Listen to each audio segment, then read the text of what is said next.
I was going to be lazy and do my first video blog from bed, but I smell funny and should probably take a shower first.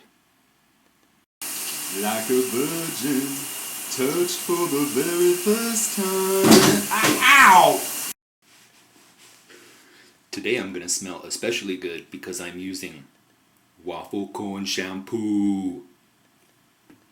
Since today is Monday, and Mondays usually suck, I've decided to wear my Lucky Joe boxers. They're really comfy, and happy penis means happy Monday. Milk and cereal, cereal and milk, cereal and milk.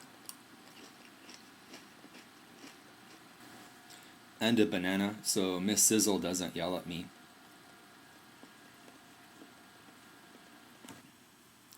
Okay, now that all that's out of the way, I guess it's time that I start answering all those questions that I put up on Saturday. Okay, this is How Well Do You Know Dave? It was an idea that I stole from Hilly's blog. First question, my dream vacation. Thailand, Cambodia, and Vietnam. An icebreaker cruise from South America to Antarctica. Exploring the Amalfi Coast in Italy. Or a trip through Australia. I actually wouldn't mind doing any of these things right now, but the one that most interests me would probably be going back to Thailand. When I was there the first time several years ago, it was a life-changing event for me, and to go back and maybe see a little bit of Cambodia and Vietnam would be a dream vacation. Okay, question number 2, my biggest pet peeve. People clipping their fingernails in public. People making crunching noises while eating in annoying TV commercials. People who let their kids run wild and unsupervised, or people who smack their gum while chewing it. Again, all of these things bug the crap out of me, but probably the one that's bothering me the most right now is people who smack their gum while chewing it.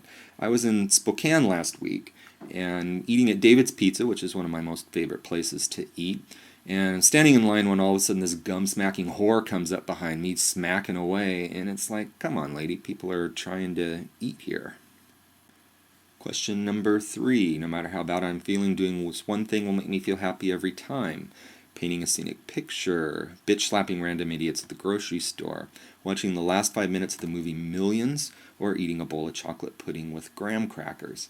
All these things, in theory, would make me happy, but I have to eliminate B because even though I talk smack in my blog and draw violent cartoons, in real life I would never commit violence against a person. At least I'd hope that I wouldn't.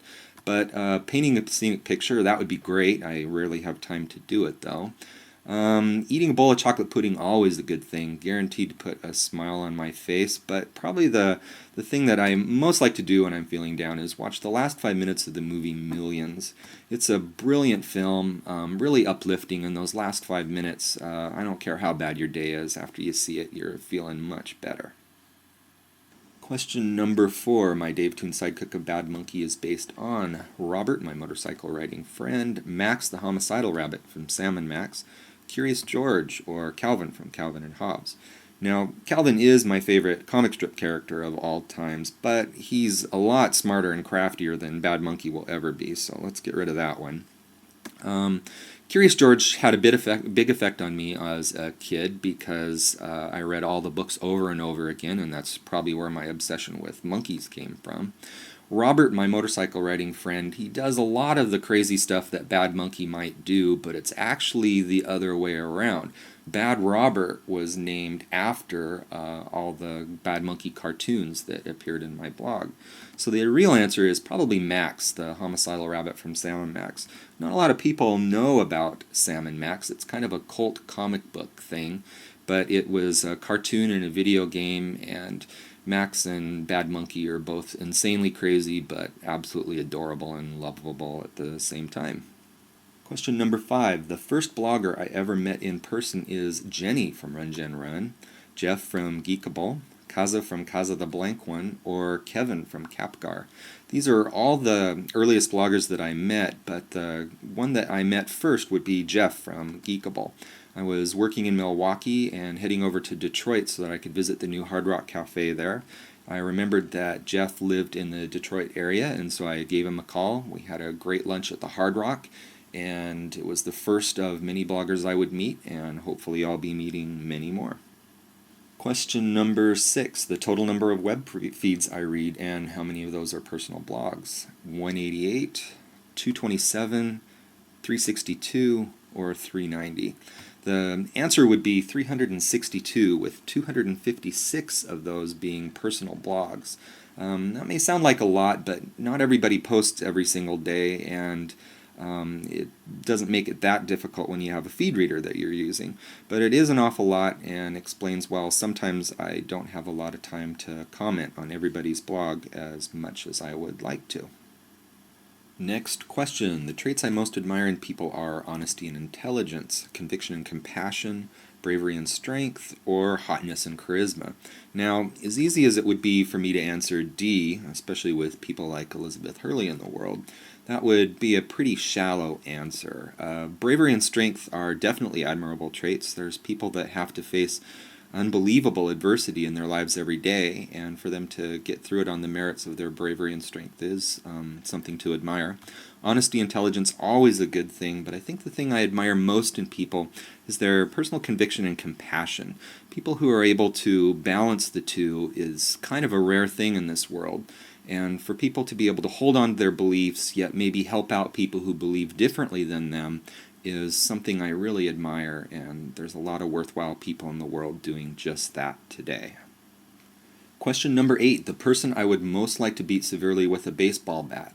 Obviously a hypothetical question because I don't advocate violence of any kind towards anybody, but if I were to want to beat somebody, would it be Jared Fogle, the Subway sandwich whore, Doug Morris, CEO of Universal Music, Ann Coulter, who is evil incarnate, or Pat Robertson, which is a hate-preaching bastard?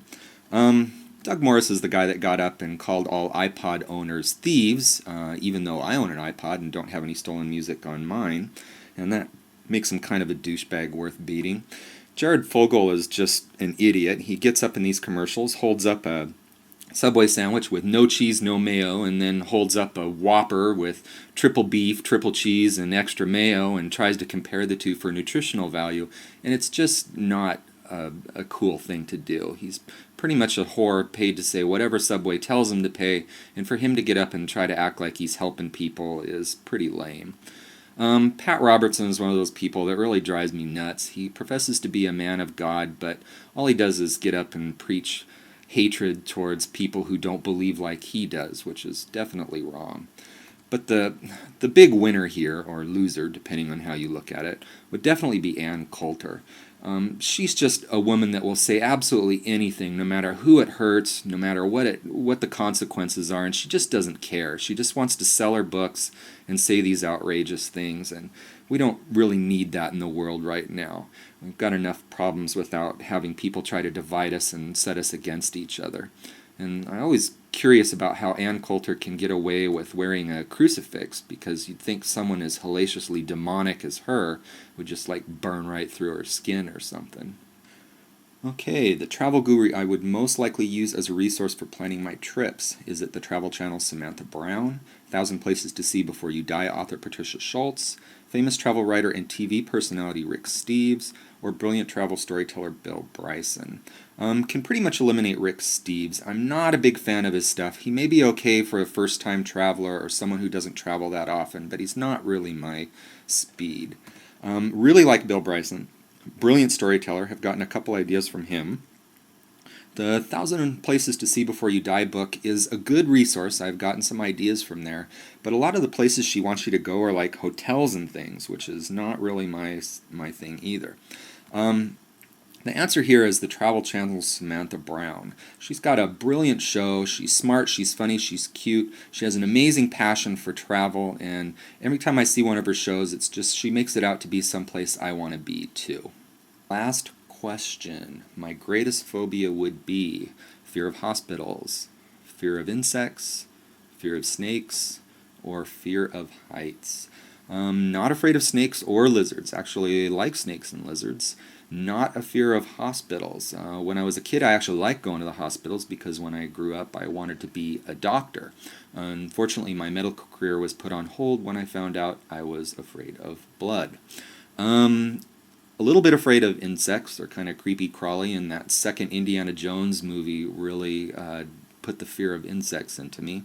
But the big one is fear of heights. It seems like no matter where I go, there's always some tall structure like a cathedral or the Space Needle or the Eiffel Tower or something like that. And I have this paralyzing fear of heights. And so I go ahead and do it anyway, but it is definitely not my favorite thing. And now that I think about it, insects are probably not my favorite thing either. Probably a tie there. I don't care how cute you draw them, they're still creepy and crawly. All right, that's the last question. Thanks again to Hilly for coming up with this great idea, and I'll see you all tomorrow at Blogography.